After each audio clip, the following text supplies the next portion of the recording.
Hello guys, അപ്പോൾ ഒരു പുതിയൊരു വീഡിയോയിലേക്ക് സ്വാഗതം. അങ്ങനെ മൂന്നാം സ്ഥാനത്തിന് വേണ്ടി ഇന്ന് രാവിലെ നടന്ന ഇംഗ്ലണ്ട് വിത്ത് ഫ്രാൻസ് മത്സരത്തെക്കുറിച്ചാണ് ഇന്ന് പറയുന്നത്. നമ്മളെല്ലാവരും കരുതി വെറും എന്താ പറയുക ഒരു ബോർ മത്സരമായിരിക്കും. കാരണം പ്രത്യേകിച്ചൊന്നുമില്ല, മൂന്നാം സ്ഥാനത്തിന് വേണ്ടിയുള്ള മത്സരമായിരിക്കും എന്ന് കരുതി. പക്ഷേ രണ്ട് യൂറോപ്യൻ ടീമുകൾ കിരീടം നേടാൻ കഴിയാതിരുന്ന രണ്ട് ടീമുകൾ തമ്മിലുള്ള കിടു മത്സരം തന്നെയായിരുന്നു. അവരുടെ വിഷമങ്ങളും അവരുടെ സങ്കടങ്ങളും എല്ലാം ഇന്നത്തെ മത്സരം തീർത്തു എന്ന് നിസ്സംശയം പറയാമെന്നൊരു അഭിമാന പോരാട്ടമായി അവരിറങ്ങിയപ്പോൾ സാധാരണ മത്സരം എന്ന് കരുതിയ എല്ലാവർക്കും തെറ്റി. കാരണം ഒരു ഗോൾ തീമഴ തന്നെ ഉയർത്തി മൂന്നാം സ്ഥാനത്തിലേക്കുള്ള പോരാട്ടമായിരുന്നു. അങ്ങനെ ഫ്രാൻസ് നിലവിലെ ലോകത്തിലെ ഫുട്ബോളിൽ ഏറ്റവും ശക്തരായ ടീമുകളിൽ ഒന്നാണ് ഫ്രാൻസ്. അതേപോലെ തന്നെ ഇംഗ്ലണ്ട് ലോകോത്തര താരങ്ങൾ കൊണ്ട് നിറഞ്ഞ വമ്പൻ ടീമുകളാണ്. കാരണം ഇതുവരെ നല്ല മത്സരങ്ങളാണ് അവർ കാഴ്ചവെച്ച. സെമി ഫൈനലിൽ അവർക്ക് അർജൻറ്റീനയ്ക്കെതിരെ അടിപതറിയെങ്കിലും അവർ ഇതുവരെ കളിച്ച വമ്പൻ കളി തന്നെയായിരുന്നു. ഫ്രാൻസിനാണെങ്കിലും സ്പെയിനോട് അവസാന മത്സരത്തിൽ മാത്രമാണ് തോറ്റത്. കാരണം സെമി ഫൈനലിൽ തോറ്റത് അത് അവർ കളിച്ചില്ല എന്ന് തന്നെയാണ് എനിക്ക് തോന്നുന്നത്. അങ്ങനെ ഒരു ദിവസത്തെ ഒരു അബദ്ധത്തിൽ പറ്റിയ ഒരു ഇതിലേക്ക് തോറ്റുപോയ ഫ്രാൻസും തമ്മിലാണ് ഇംഗ്ലണ്ട് വിത്ത് ഫ്രാൻസാണ് മത്സരം നടന്നത്.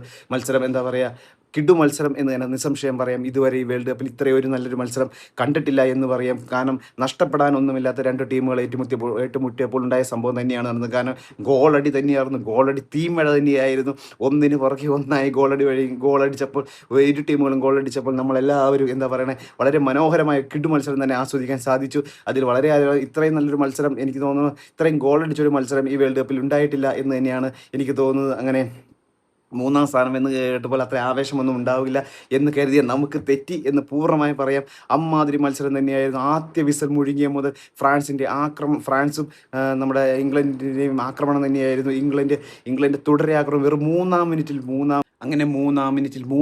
തുടങ്ങിയ ഗോളടി അവസാനിച്ച 96-ാം മിനിറ്റിലാണ്. അങ്ങനെ അതോടുകൂടി നമ്മുടെ ഗോൾ വലയിൽ മൊത്തം വീണത് 10 ഗോളുകളാണ്. ഇങ്ങനെയൊരു മത്സരം തന്നെ ഈ വേൾഡ് കപ്പിൽ ഉണ്ടായിട്ടില്ല എന്ന് നിസ്സംശയം പറയാം. കാരണം നഷ്ടപ്പെടാനൊന്നുമില്ലാത്ത രണ്ട് ടീമുകൾ ഏറ്റുമുട്ടിയപ്പോൾ 10 ഗോളുകളാണ് അങ്ങോട്ടും ഇങ്ങോട്ടുമായി അടിച്ചു കൂട്ടിയത്. അങ്ങനെ കറക്റ്റ് നമുക്ക് മൂന്നാമത്തെ മിനിറ്റ് നമ്മുടെ തുടങ്ങിയത് റൈസ് ഗോളടി തുടങ്ങി അങ്ങനെ ഇംഗ്ലണ്ട് മുന്നിലെത്തി. വെറും 3-ാം മിനിറ്റിൽ ഇംഗ്ലണ്ട് മുന്നിലെത്തി. അതേപോലെ 18-ാം മിനിറ്റിൽ അതേപോലെ തന്നെ കോൺസയുടെ ഹെഡറിലൂടെ 2-0 മുന്നിലെത്തി. അങ്ങനെ 37-ാം മിനിറ്റ് സാക്ക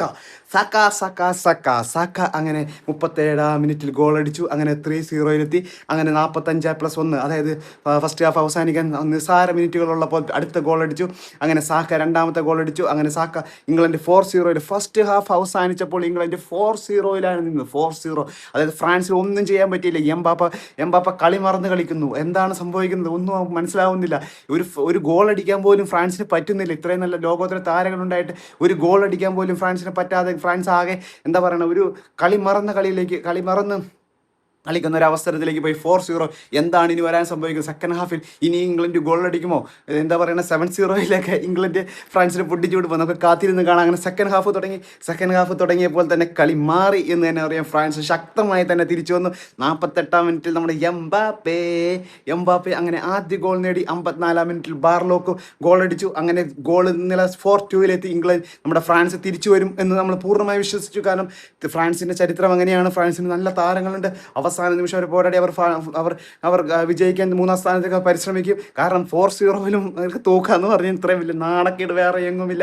അതേപോലെ തന്നെ ഇപ്പോൾ 4-2 ആയി. അങ്ങനെ ഫ്രാൻസ് ഇംഗ്ലണ്ടിനെ തിരിച്ചു വരാൻ തുടങ്ങി. അങ്ങനെ 66-ാം മിനിറ്റിൽ എംബാപ്പെ പിന്നെയും ഗോൾ അടിച്ചു.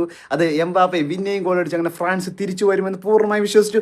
4-3 66-ാം മിനിറ്റ് ആയപ്പോഴേക്ക്, അതായത് 45 മിനിറ്റിൽ 4-0 പിന്നിൽ നിന്ന ഫ്രാൻസ് 66-ാം മിനിറ്റിലായപ്പോഴേക്കും 4-3 പക്ഷേ എന്ത് സംഭവിച്ചു? 87-ാം മിനിറ്റിൽ നമ്മുടെ സാക്ക പിന്നെയും ഗോൾ അടിച്ചു. ഒരു പെനാൽറ്റി കിട്ടി.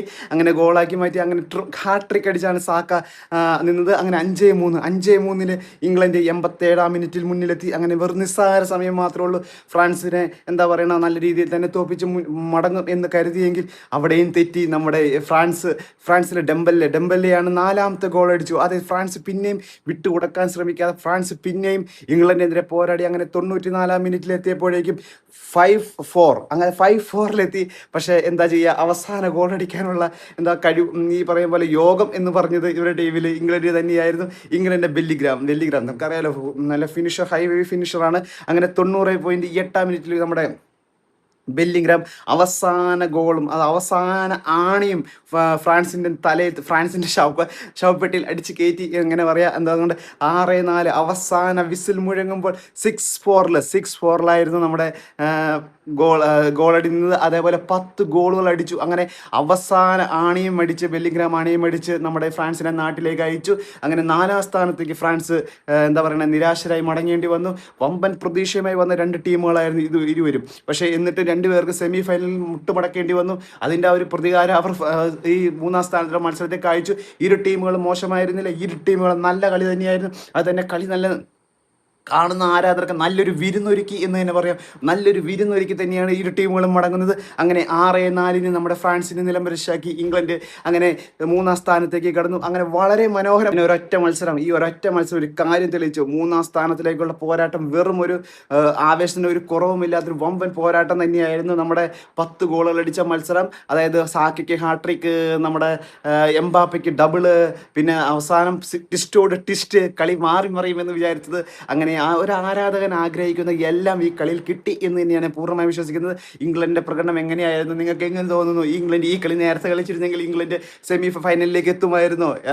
എന്താ പറയണേ, ഫ്രാൻസിന്റെ കളി എങ്ങനെ, ഫ്രാൻസ് തിരിച്ചു വരവ് എങ്ങനെ ഉണ്ടായിരുന്നു? നമുക്ക് ശരിക്കും ആസ്വദിക്കാൻ പറ്റിയൊരു കളി തന്നെയായിരുന്നില്ലേ? അപ്പോൾ നിങ്ങൾക്ക് ഇഷ്ടപ്പെട്ടു എന്ന് ഞാൻ വിചാരിക്കുന്നു. ഈ വീഡിയോ ഇഷ്ടപ്പെട്ടെങ്കിൽ ലൈക്ക് ചെയ്യുക, സബ്സ്ക്രൈബ് ചെയ്യുക. അപ്പോൾ ഒരു പുതിയൊരു വീഡിയോയുമായി പിന്നെ കാണാം. Okay, by.